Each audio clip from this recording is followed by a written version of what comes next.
Hello and welcome to week 27 of the FUT Weekly podcast. I have with me, as I so often do, FUT legend AirJapes. Hello. Hey Ben, happy to be back. Excited to talk about content. FUT birthday is always an interesting time of year where it feels like the power curve kind of shifts a little bit. There's a lot of very, very fun cards out right now. So just trying to make my rounds, get around. Very good and very cheap cards as well. It's kind of crazy. We should introduce our next guest. It isn't Josh, actually. Our final guest on this podcast is Andy.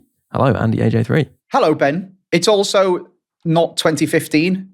Japes is a FUT icon. That's true. This is the content podcast.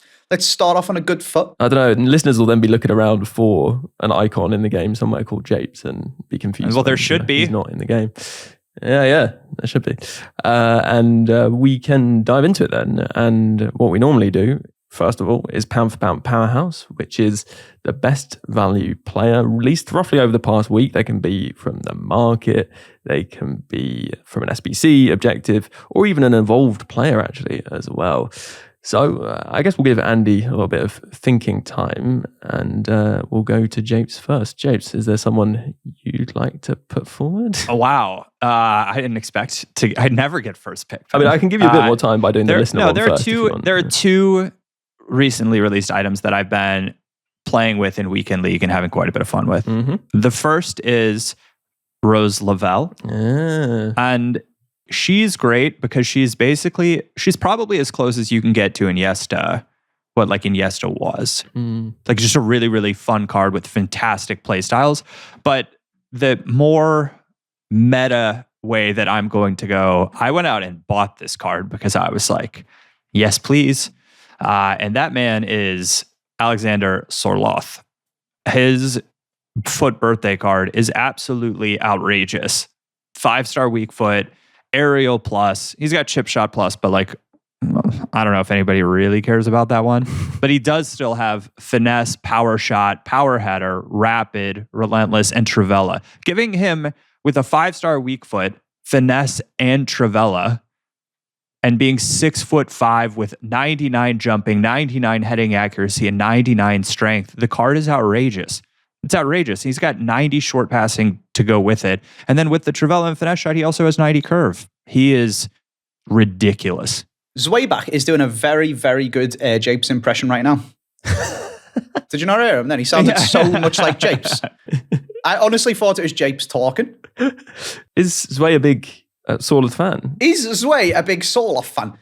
Or he's got aerial plus and he crosses. Have you seen 𝘬𝘗's gameplay? It's literally just running down the line and whipping in with basher and then erupting when Sorloth heads into the back of the net. He does a lot of body feints as well, and nobody does body feints. That always kind of fascinates me. When I watch his gameplay, I'm like, the body feint, it exists in the wild. Nice. That's a good opening nomination. And actually, I can bring in the listener nomination here because it is, funnily enough, the Rose Lavelle. Now, which version were you talking about? I mean, they're basically the same stats. Whichever one I packed. I've got the one with 5-star skills, I think. Although I would probably prefer the 5-star weak foot. But, whatever. I feel like you're trolling me. How come? Rose Lavelle. It's pound for pound, mate. There's got to be a value I guess she is fodder. Yeah, she's basically discard value. That is true. Well, look at her play styles. I've just loads her up now. Incisive pass, tiki-taka technical, rapid first. Okay, fair enough. Yeah. The number of play styles there. Gary L nominated her and said, really agile player, very responsive with press proven, first touch, technical, rapid, and quick step. She's crazy in game. Yeah, as right mid or get forward CM. Ping pass plus lets her fire first time driven passes with pinpoint precision. Can finish 2 with the base finesse and 𝘵𝘃𝗏𝗏 plus. Fun card who I initially only bought to get Morgan on Chem and have been very impressed. Good to hear. The number of playstyles on her is quite crazy. I think it's 10, isn't it? Which is probably the most you'll see. I'm not sure any players have more than 10 playstyles. It's just playstyles make up for you look at her stats and you're like, they're not necessarily elite, but having that many play styles means you don't need to have necessarily 99 and everything to get it done.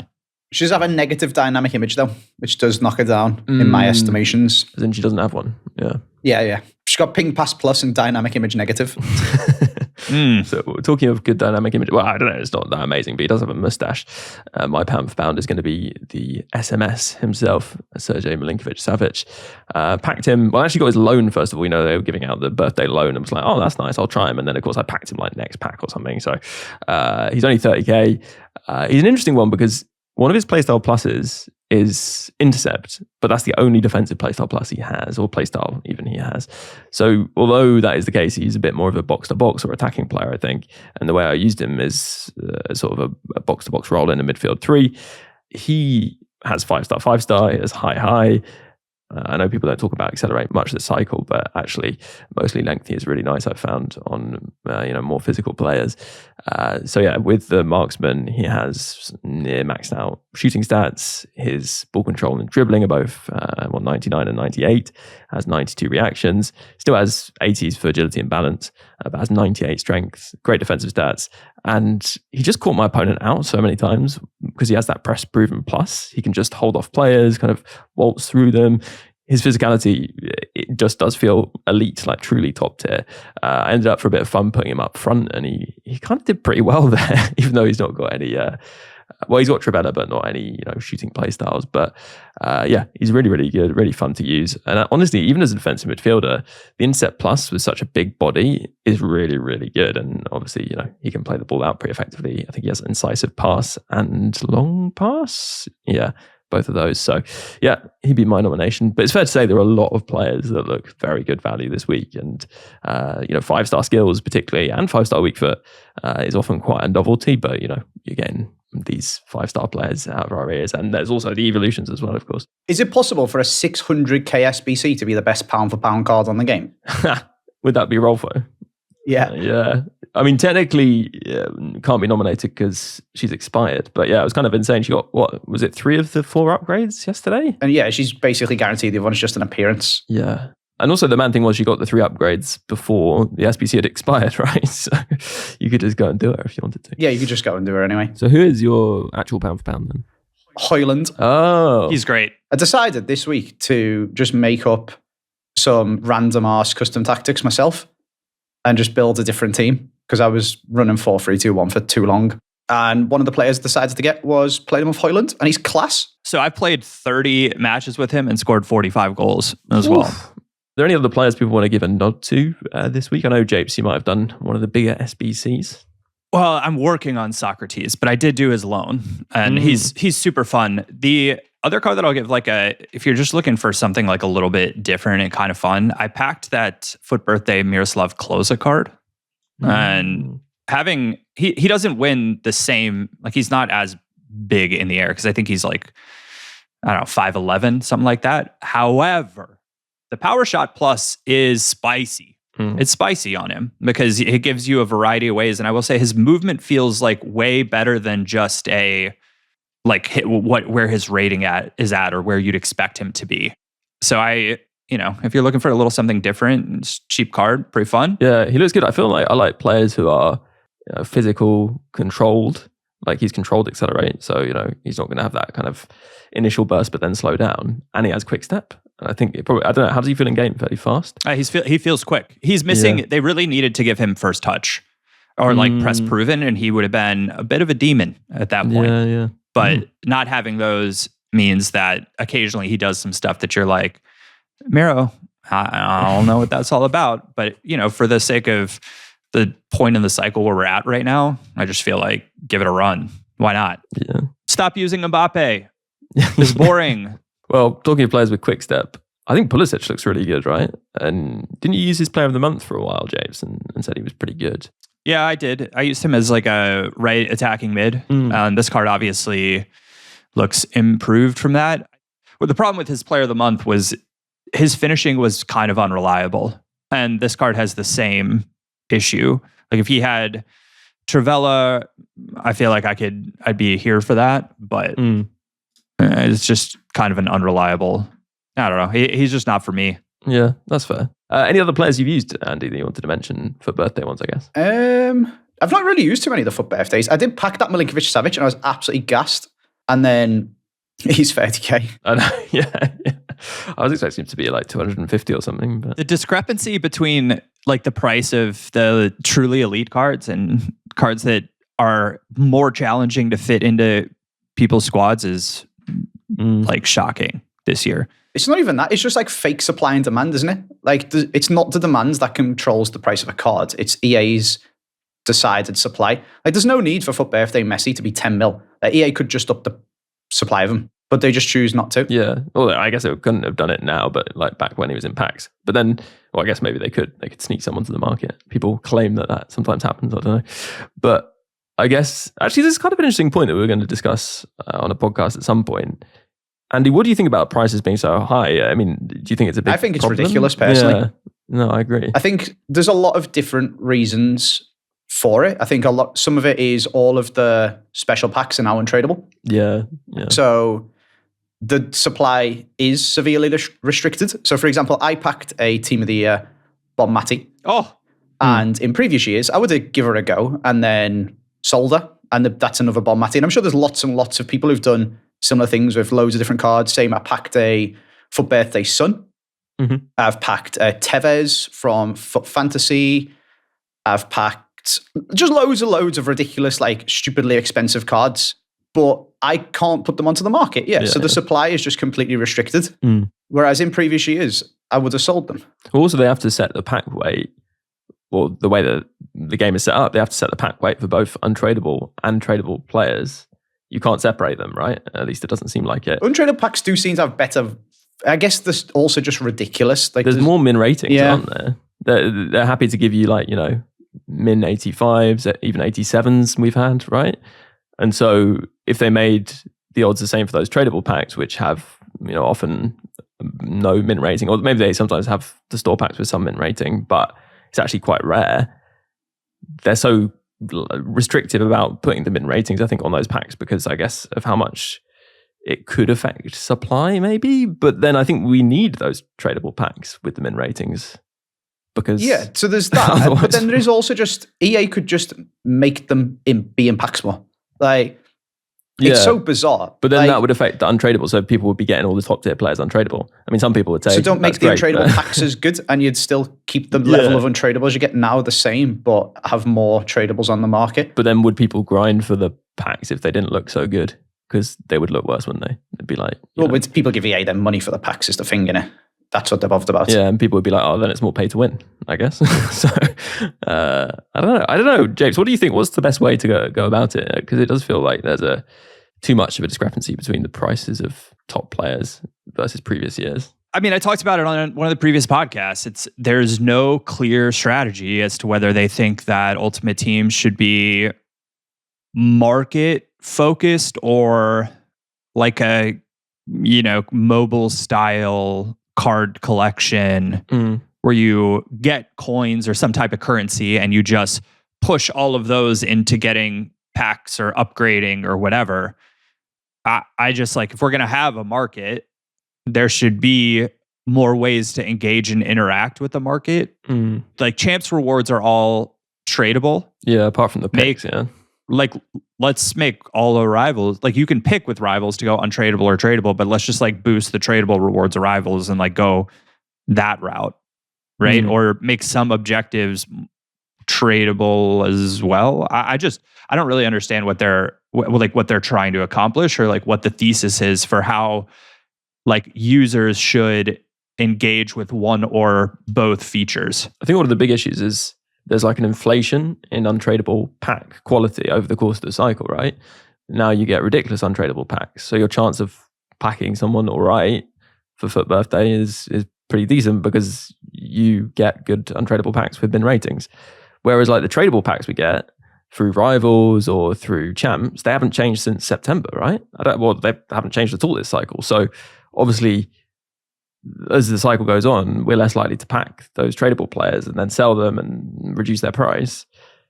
Whereas we are more likely to pack them untradable. So they have to kind of make them rarer for people so that they don't just pack the best players and stop playing because that's what happens to people, right? Yeah, but like that, if you're going untradable with it that way, it's like, is the game, I mean, we could go all the way back to some of the design. Like, are you truly supposed to build your ultimate team if so, like untradeable packs is not the way to do it. Yeah, I agree. I actually think Ultimate Team has a bit of an issue where people aren't able to build the teams they necessarily want to build. They just build the teams that are efficient to build. Well, this is why you always come up against the SBCs though, because the SBC cards are like efficient and good, and we all have a ton of untradeable packs, but are the untradeable packs helping you get to your ultimate team? Like, I don't know. Yeah. And I guess, you still can. I mean, obviously, Andy, you've done it, right? You're just building a team that you want to build. Yeah, but it's not like the best team you could ever get. Yeah. Because there's loads of untradeable cards in my club that I just never, ever use.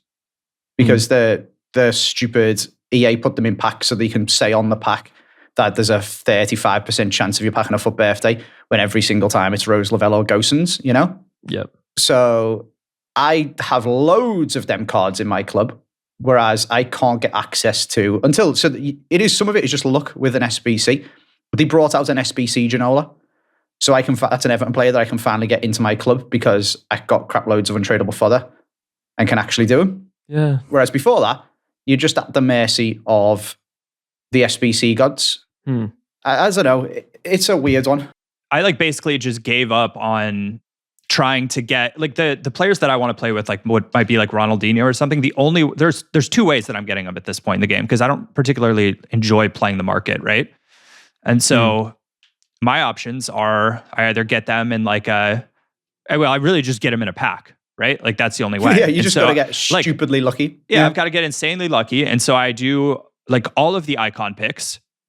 And now when my coin total gets high enough, I'll do like the guaranteed icon stuff in the stores to try to get them. Like I just put my coins into packs now, which is like previously would maybe be like kind of a foolish thing to do, but I don't like it's the only way that I'm getting a card that I'm going to be truly excited about. Yeah, I think that's fair. On that, I think we might take a break and we'll be back to talk about maybe a couple of other players and Evos too.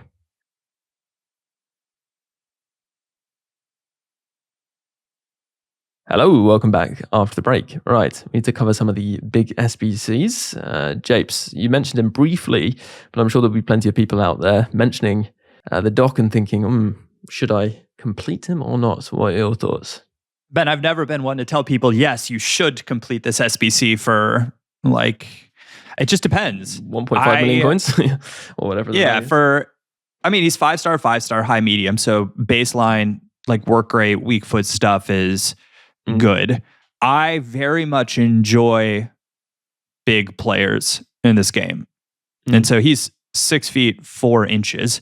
Fits a lot of what I like to do. He does have aerial as a base play style. And so I think it gives him his only base position, I believe, is cam.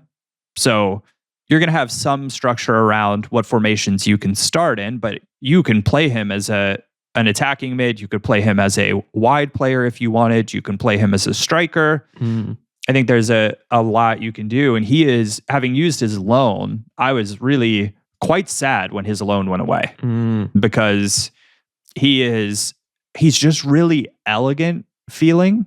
Like that's the only maybe way I feel like I can describe it appropriately. Regular press proven, right? Yeah, he's got regular press proven, Trivella, and they gave him rapid as well. Yeah. So like he gets going for sure. I really like technical plus on bigger players.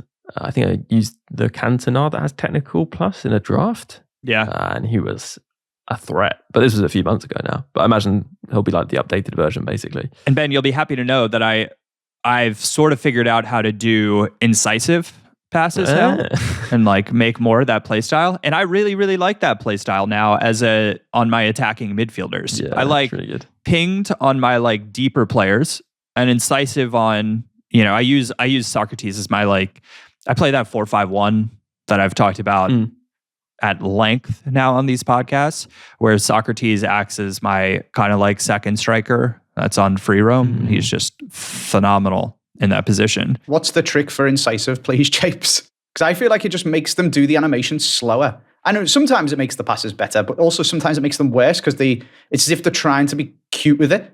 And they do a really slow through ball animation instead of just passing the ball. Is that just me? I haven't really found that. To be fair, Socrates is the first player that I've used with 𝗫𝗫𝗄𝘃 since I decided. Fair. Like for a long time, I decided the playstyle was absolute trash, and I wouldn't touch a player with it because I thought it was just a huge waste. And he's the first one now. But part of it is the way this position works in the formation that I play. They end up in a lot of spots with plenty of space to be able to play an incisive pass. So I don't think I've felt like, oh my gosh, I want him to play that way faster. I'm more like, ooh, look at the accuracy on that. You know what I mean? Like, that's got some curve. Yep. The other one is like when your player picks it up, not like not all the way to the sideline, but just into, like if you were going to break the pitch into thirds, more towards the central of one of the outer thirds, they'll play this like curved pass to a striker running through the middle. Yep. That players without it, that pass is much harder to play. Yeah. Agreed. And talking about passing and recent SBCs, we should move on to Makelele. He's someone who's been a little controversial, actually. Have either of you used him, taken a look at him? I'm guessing, Andy, he's not going in the Everton past and present, but... He's not going in the Everton past and present, and he's a mill, and I have mudded all of my fodder. Getting Rolfo, Werner, and... Did you do Felix or Akanji? I didn't... Oh, yeah, Akanji. So Davies was like 1 million. That was a little while ago. Akanji's like 400k. Werner was 500k. Rolfo was 600k. Hojlund was 100k. I want to do Ginola because he played for Everton. And I'm just running out of fodder to be able to justify it, to be honest with you. Yeah. Can we talk about Ginola for a second? Yeah. Like, the difference between his 89 and 90 is +1. It's so and funny. His 89 is 375k. Yeah. Yeah. It's ridiculous, isn't it? That's crazy. The other one's come down to 1.8 mil. But when the SBC come out, it was 3. Yeah. I think it's because of how rare he was when he was out. Like, he just didn't get packed that much. So it's that thing again. It's like fake pack. Well, it's not fake pack weights, but it's like fake supply and demand. Like, they just needed to make him be easier to pack. I mean, part of the problem too with the supply and demand is then you just end up having everybody do all the big SBCs. And so like I feel like they have this belief that if they supply these high rated cards too much, that people are going to get sick of playing against them all the time. Instead, we just get sick of playing against all the high rated SBCs over and over and over again. Yeah, I think you're completely right. And actually, I was going to say with Makelele, the big thing that I personally had an issue with using his 5-game loan was the passing, right? He has no passing play styles.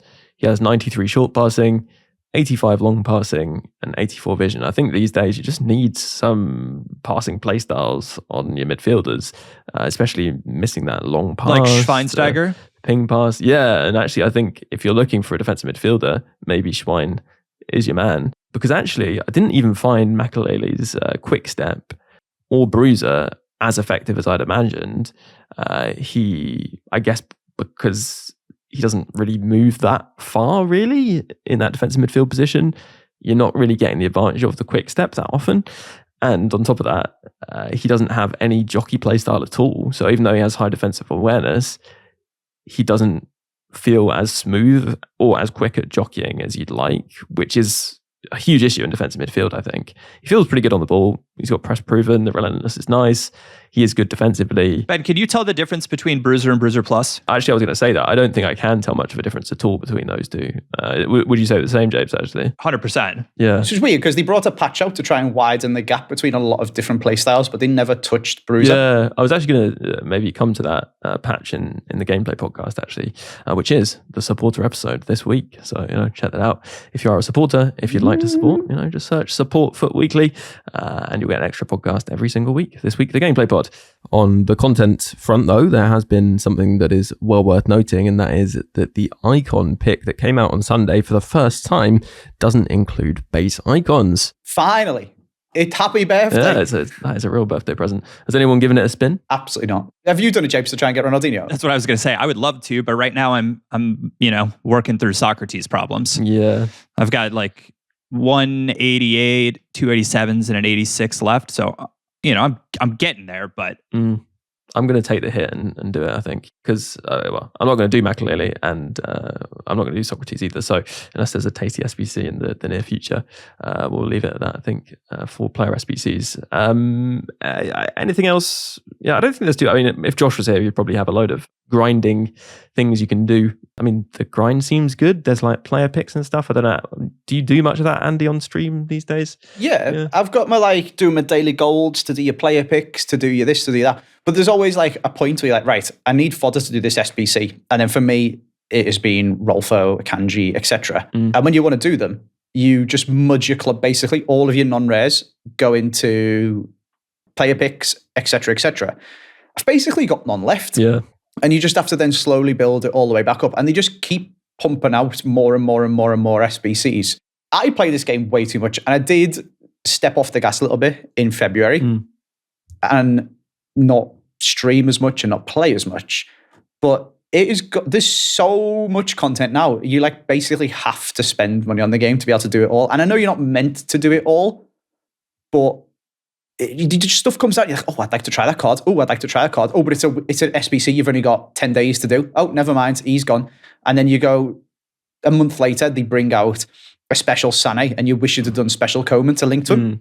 To be fair, you probably don't have to spend money, but you have to treat it like a full-time job. Well, I do, and I still can't afford to do it all on my road to glory. That's true. And that's with trading and stuff as well. And yeah, I think you'd have to be trading. I genuinely think, Ben, I hit rank 1. I get elite plus rewards if I play all of them, and I still can't do all the SBCs. And then trading this year has been literally just, are you a leaker? Yeah, that's really true. If you know what is coming in terms of evolutions, then yeah, to the point where, which actually, that's something to note on content. This week has been the first week without any leaks. Yeah. Actually, from a content creator's perspective, I'm assuming, well, I don't know, it doesn't affect you that much, I'd guess, but for a lot of content creators, it must be a huge negative over the last few years. Obviously, there's not been any surprise about what just makes it less exciting. Yeah, the hype's getting, it's a lot less fun. The hype gets killed, I guess. I could go on for hours, Ben, to be honest with you. So there's leaks are gone, which is great. That used to be how everybody made coins, because you just buy up the players that were going to be the best ones for the new Evo. Yeah. But before you leaked it, you bought them all yourself. It used to be that you'd find out what JJ was going to post about in one of his videos. 𝘵𝘃𝗃𝗃. Yeah. Or who's going into Team of the Week. And then you buy all the Van Dijks that are going out to packs. So it's always kind of been a thing with the leaks. But as the markets become more and more and more untradeable and move towards SBCs and stuff, there's a lot less variance in knowing how to play the market and knowing to buy your players on a Tuesday and then sell them on a Friday for people's foot champs. And none of that really happens too much anymore. And there's a few different flips that you can a player comes out and you're like, oh, he's a bit too cheap at 50k, and you buy some and he goes up to 100. But that's basically just gambling, isn't it? As opposed to being able to play the natural rise and fall of the stock market. That's basically gone this year. Fodder's in the floor. I've made so many coins from fodder, and then I've just invested 1.5 mil into it the other day. It doesn't go up. What are you going to do with the coins when you get them? When I sell the fodder again? Yeah, say it doubles in price. What are you even going to do with your coins? Well, I was going to buy 𝗬𝘍𝘬𝘦, and then they brought an SBC out for him. So that's what I was working towards. Basically trying to get the best Everton team. So I've tried 𝗏𝗏𝘗. He was pretty terrible, to be honest with you. So hoping that an 𝗏𝗏𝘗 comes out for one of the promo icons. So I want the coins to be able to buy him. I can now do the SBC for 𝗬𝘍𝘬𝘦. I want to be able to buy Rooney back, who's now gone down to 750k, and just have the flexibility to try different cards, basically, without really caring too much about. I bought Beckham for 865. I think he's 750, so I've lost 100k. But meanwhile, who cares? My fodder might have gone up 100k, so it doesn't really matter too much. I mean, to be fair, I feel like I do that with rewards. I just use the coins I get from rewards.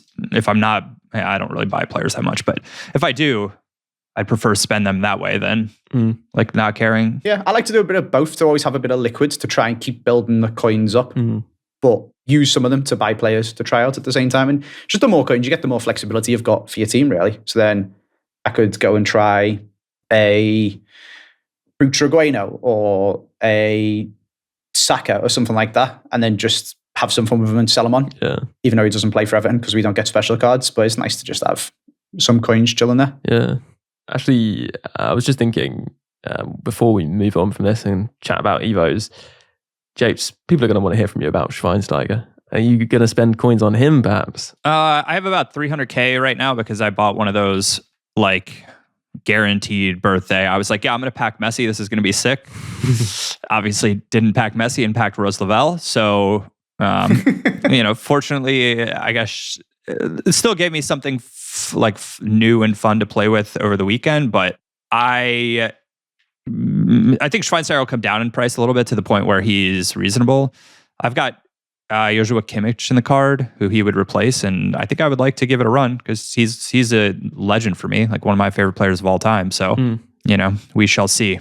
Yeah, he looks like a more physical 𝘵𝘬 to me, but crucially has intercept playstyle, which is something that 𝘵𝘬 lacks. Yeah, but 𝘵𝘬 has the fox, or the trash panda, whatever it is. Yeah, I was going to say trash panda. Let's take a break on that, and we'll be back to talk about evolutions in just a second.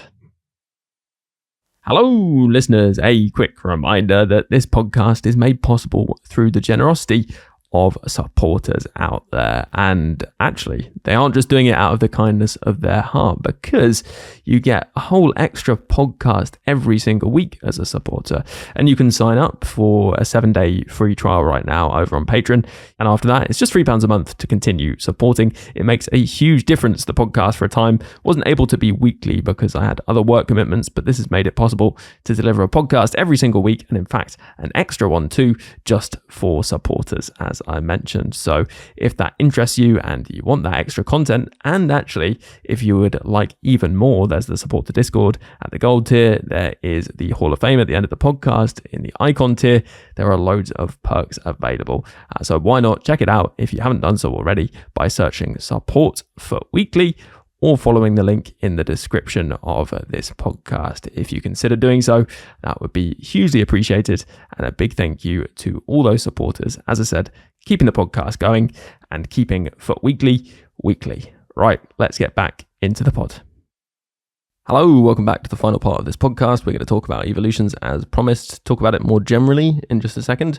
But before that, we'll talk about the current evolutions.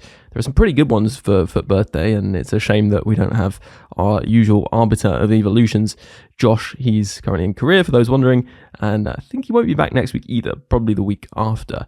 So the first one we had, which was a more defensive one, was Weak Foot Peak. It gave a jockey playstyle plus and 5-star weak foot and some general stat boosts. And then we had Jack of all trades, which was 100k, and that gave basically 5-star 5-star and was a more attacking one because it had a limit of 60 defending.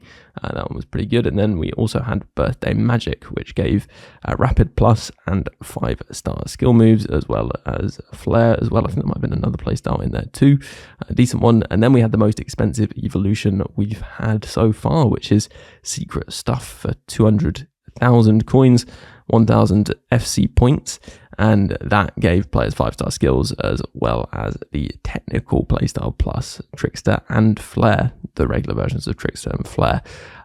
Pretty good for you though, 𝗲𝘗𝑝s. I hear you're able to upgrade finally that 𝘬𝘃 you've got. Yeah, the secret stuff. I can upgrade Matthias 𝘬𝘃 finally. Centurions Striker 𝘬𝘃. Like, how long ago was Centurions? Before I forget, can I do a really important PSA? Oh yeah, go for it. Yeah. Do you know if you had that 𝘬𝘃, 𝗲𝘃𝑝s, and wanted to, and they brought other Evos out that he was eligible for, and you thought, oh, do you know what, I'm just going to start again because I've been waiting so long to Evo mine. If you quick sell it or put it into an SBC to get rid of it and try to start another one on the same card, it won't let you. And so is that a new thing because of them trying to fix the glitch? Yeah. You're kidding me. Yeah, it's from them trying to. So one of the ways to get around the Evo glitch was to quick sell your in-progress Evo.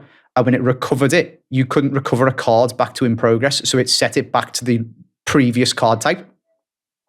So in order to stop that, you're only ever allowed to do, or some unintended consequence, one of a card. So you can have multiple of a player, because I've got normal 𝘭𝘃𝑝s and informed 𝘭𝘃𝑝s. I can have them in my club at the same time. So you can have an Evo of players you can have in the club at the same time.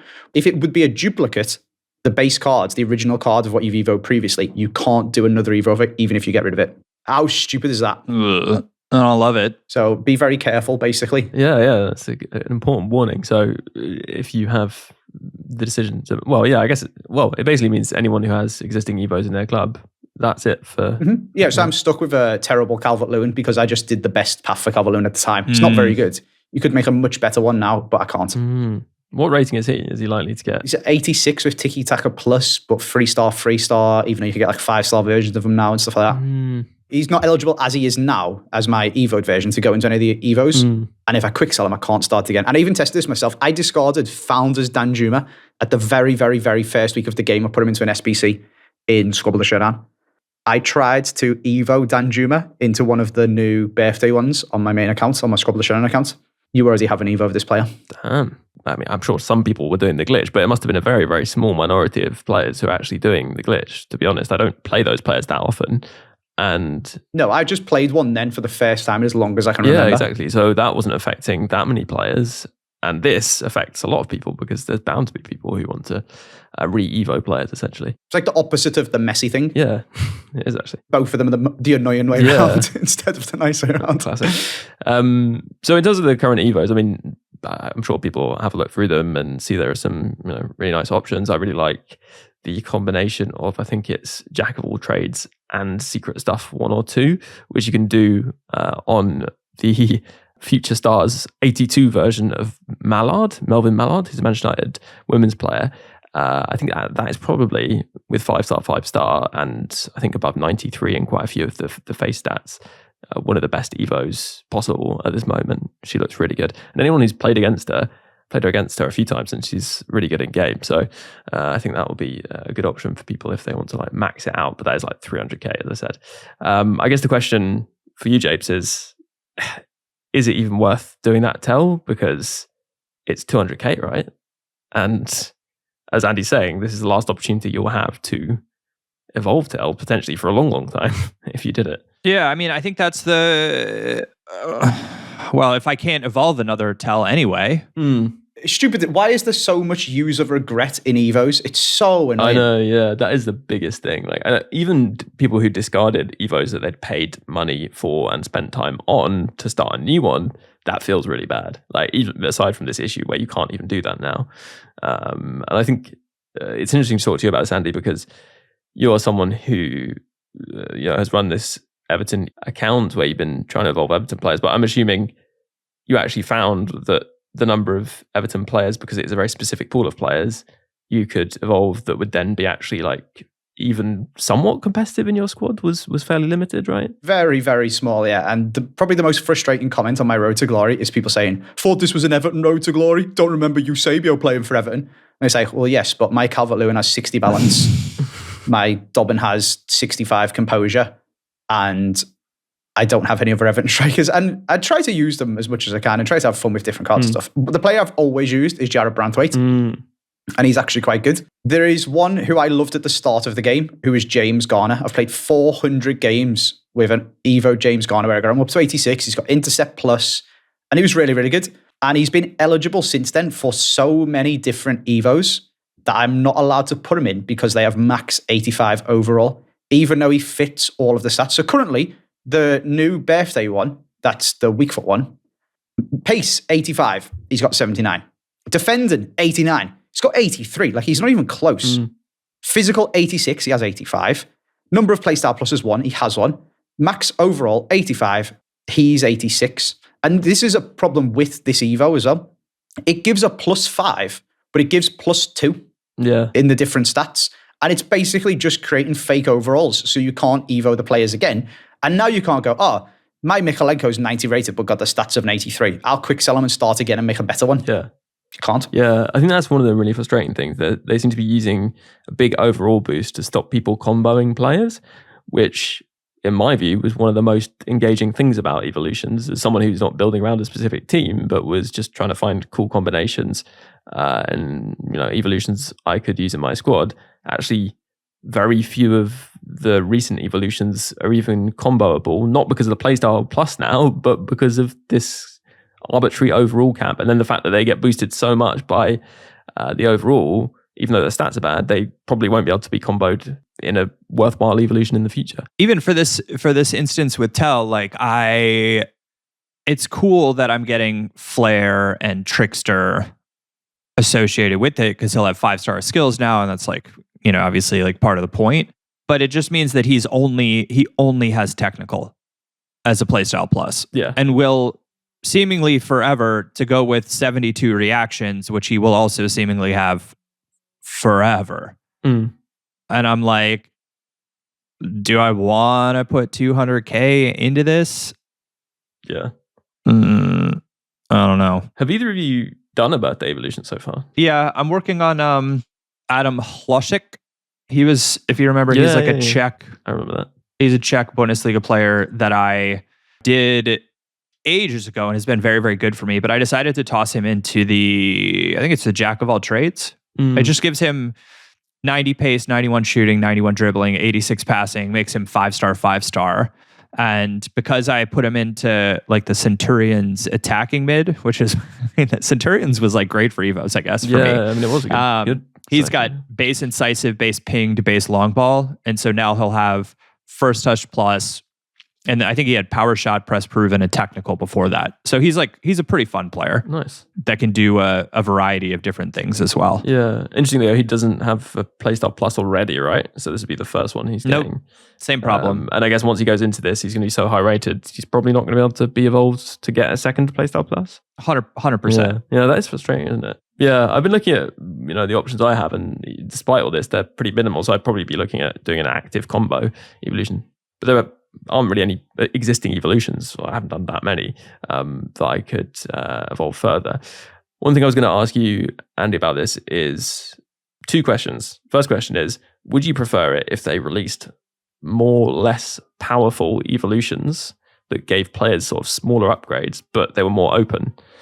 Would that be a better way to do it? Because at the moment, a lot of them are fairly chunky upgrades. But I was literally, weirdly, just about to say that exact same thing, Ben. Oh, okay, yeah. Because what Evos were sold to us as was a way to create your own ultimate team where you pick players that are special to you and make them actually usable. So especially for somebody who, I mean, I'm not the most unlucky. I appreciate there's lots of football fans of lower league clubs. Like if you take, I don't know, Pi and Plymouth or something like that. Yeah. But they get, maybe, if they're lucky and get a performance-based special card, they'll get 1 a year.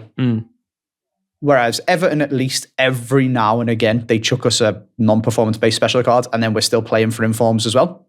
Yeah. But if you don't support City, who get 4 future stars and 4 fantasy foot, and God knows what else they've got, that is actually true as well. That's ridiculous. Back-to-back promos. Is there any Man City foot birthdays? I don't know, but they certainly had Team of the Year. Rude. Oh, and they had a showdown, a Kanji, yeah, and they've got Rord for foot birthday. It's a bit ridiculous. Kevin De Bruyne has got a foot birthday. It's kind of stupid. If you don't support one of them clubs that just gets given special cards all of the time, you had this new thing that we were sold of being able to grow your players through the year and use players that were personal or special or sentimental or whatever word you want to use to yourself. That's not what it is at all. What it is a way for them to add an extra promo card into the game every week, every promo, whatever it is, that you have to pay directly with coins or money. And they are literally designed for that, to the point where half the time they'll see a promo card is really popular and then release an Evo that just trumps it by 1. So people then go and spend 1,000 FIFA points on it instead. So it's not the system that we thought it was going to be. Yeah, it feels like objectives with extra steps a lot of the time. It's just an extra way. It seems kind of like, as we're going untradeable with everything, now we're on to Evos. This is like a halfway step between being able to just buy a promo card out of the store. And look, I think it's interesting because while I agree with what you're saying, and I would personally also prefer sort of smaller evolutions that give you more flexibility in terms of who you can put in, I think some of the criticism has been that the evolutions aren't like strong enough. They're not up with a power curve. The thing is, like almost all of these evolutions, but you have to pick specific but just players. Only for 4 or 5 players. Yeah, exactly. Yeah. So I don't know why they don't make Welcome to Evos just repeatable, unlimited, up to 83 rated. So then, if there's an Evo that says, "Here's a striker that you can put into it," let me find an actual example. So we've got, none of them are particularly position restricted at the moment that I can see anyway. But say, okay, down the right, a right back Evo gives Relentless Plus. That's a good Evo. It's 100k. Gives some decent stat boosts, gives 1-star weak foot, gives Relentless Plus, doesn't send the rating too ridiculous, it gives +4, max overall 85. I have a Nathan Patterson that I've wanted to Evo for ages, and he's not particularly good. I don't know if I want to spend 100k to make him even better. If I could do Welcome to Evo, remember that, where it was like any player up to 83 and he just got a +1 on every stat across the board? If I could just keep doing that on him until he was 83 and then do the down the right side Evo that's set by EA, he would actually be a good card. Yeah, definitely. And I don't understand why that's not a thing. Like, imagine you support some random team in Ireland who we always give players to in SBC Showdown because they're like the lowest rated on the game. You could do 1 billion Evos on them and they would still be awful.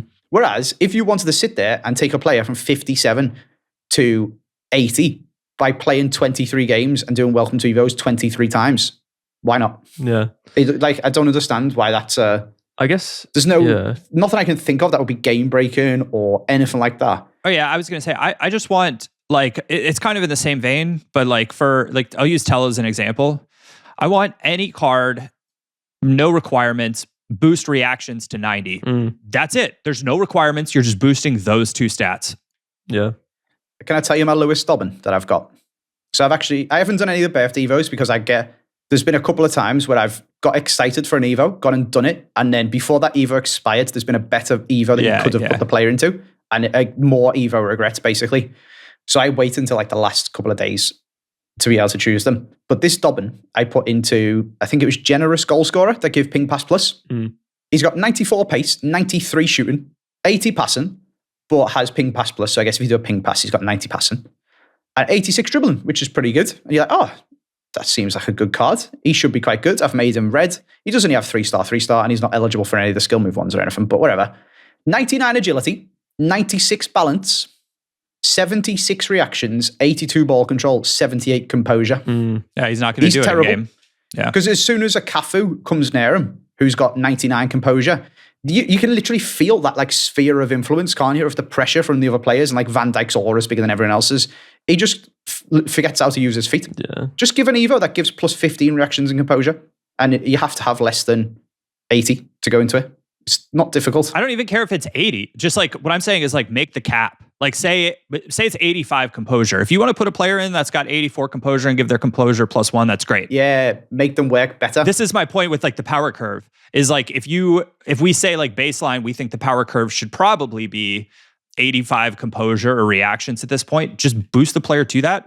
Yeah, we should mention that I'm streaming because people are putting counterpoints. Somebody said in regards to smaller Evos where you can upgrade them constantly, no one would ever buy a player, so it would completely tank the market.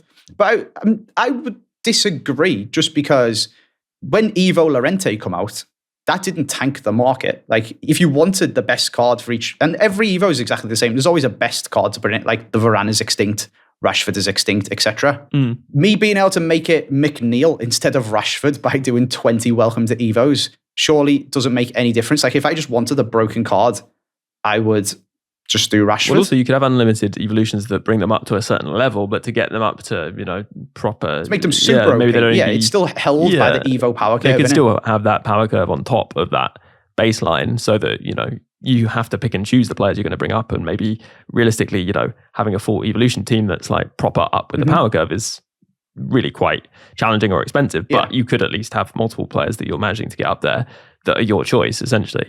The other option is, which I think would require a lot of sort of formatting of the whole system, is that rather than having sort of a +10 on a certain stat, is that they boost it to a certain threshold that they've set. So, actually you could I wish they put do a player in who has 80 pace, but the Evo is going to cap out at 80 pace. So the other stats will go up, but the pace won't. And that would be a way to allow you to upgrade whoever, but within the boundaries of, the evolution. The argument people have against that is the same one as someone has just said against me having unlimited Welcome to Evos. It's that everyone would end up with the same stats and be the same player. That is an issue. But I don't think that's true. They wouldn't, though. The playstyles make such an impact. The weak foot makes an impact. Yeah. And body type and links. So, like, I've got a 𝘭𝑪𝑐𝗫𝘃 here with a shadow on him, basically max defending, 90-odd pace. Van Dijk, basically max defending, 90-odd pace. But they're completely different. And the same as my Braithwaite. With a shadow, he's got basically max defending and 90 pace. But the cards are so different and they have different play styles. They play for different teams. They have different body types. I'm not saying boost every stat. I'm saying you pick one. Like whether it's... that's true. Yeah. All of the other stats are still going to be different. Even within the pace. Like you can pick 2 cards. They've got the same pace. And one of them, 2 80 paced cards. One might have 85 acceleration, 75 sprint speed. And the other one might be 80-80. And another one might be 60-90. Well, then you have the accelerate types. Yeah. Can I leave a question for the viewers to ponder? Yeah. Go for it. Would Evos be better if they were the same as they are now, but EA hadn't ruined the power curve in November? That's an interesting question. We'll let people write in all the usual ways at @FootWeeklyPod on Twitter, footweekly@mail.com. And you can also, if you're a supporter, drop your questions, comments in the pod priority questions channel in the Discord. A reminder, if you would like the supporter episode this week, which we're about to do, which is the gameplay podcast, then, do support the pod. As a free trial you can get, so you can listen to the podcast completely for free for the first week, and then it's £3 a month to support. So do that if you can. And we'll say our goodbyes for this episode. So thank you very much to Andy for joining us. It's been a pleasure to have you back. Thanks for listening to my complaining. Welcome. Always here for you, Andy. And thank you very much as well to James. Good to have you on. Cheers, Ben. Enjoyed the chat. And reminder, however you're listening to this, you can catch the podcast on Apple Podcasts, Spotify, really wherever you get your podcasts from. And it's also on YouTube. So if you want to head over there and subscribe, that helps us out. You can comment, like, all that good stuff. It does make the podcast more easily discovered, which we like. Right, that wraps us up. So a big thank you to all those supporters and those icon patrons. Dave B, Hugh J, Darren W, Alistair M, Don P, Rob P, Jeff B, Damon H, Tom B, Adam G, Neil P, Alex M, Jake S, Dan W, Roger D, Lee A, Andrew C, Nishant, Waterman, Dylan H, Adam R, Rob L, Brendan W, Michael K, David G, Jimmy K, John D, Michael B, Aditya S, and Joshua K. Plus a special thanks to Luke M, Dave B, Hugh J, Tom M, Darren W, and Pato Foot for advice and production assistance. Before I leave you, just one more thing to add though. Ultimate Team is a bit like life really. It has its many ups and downs. If you're having a few more downs than ups in real life in these more difficult times, then please don't feel that you're alone or need to struggle on without taking action. If you go to thecalmzone.net, there's loads of resources, advice, support, or even just a friendly chat for anyone who needs it. If it sounds like it could help you, then head over to thecalmzone.net. And for now, have a good one, and I'll catch you on the next podcast.